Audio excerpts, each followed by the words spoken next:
జిల్లా డోన్లోని కేవీఎస్ కాలనీలో అన్నా క్యాంటీన్ ప్రారంభోత్సవంలో ఎమ్మెల్యే కోట్ల జయసూర్య ప్రకాష్ రెడ్డి పాల్గొన్నారు.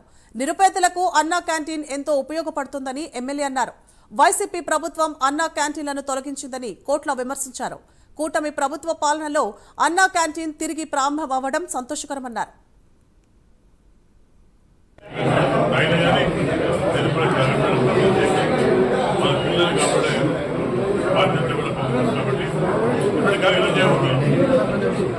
ప్రభుత్వాన్ని కూలగొట్టేందుకు ఈరోజు మళ్ళీ మా కడుపునాన్ని పూర్తి చేస్తున్నారు. మన కోపం తీశారు. ఇప్పుడు మన పిల్లలు పడుతున్నాయి. ఈ ప్రభుత్వానికి ఇష్టపడ్డాయి. డ్యామ్ కానివ్వండి, లేకపోతే విజయవాడ కానివ్వండి, పెట్టుబడి అంత కట్టుబడి ఇలా విజయాన్ని మనం చూస్తా ఉన్నాం. ఇది విజయాన్ని తప్పకుండా మన ప్రాంత అభివృద్ధి ఉంది. మనకు పొదుపులు కూడా ఉంది. కానీ ఫ్యూచర్లో తప్పకుండా ఆ డోర్ కూడా అంతో లేదు ఇవ్వదు వస్తున్నాయి కాబట్టి 23 తారీఖు పింఛన్ కూడా వస్తుంది. అలాగే బస్సులు వస్తున్నాయి.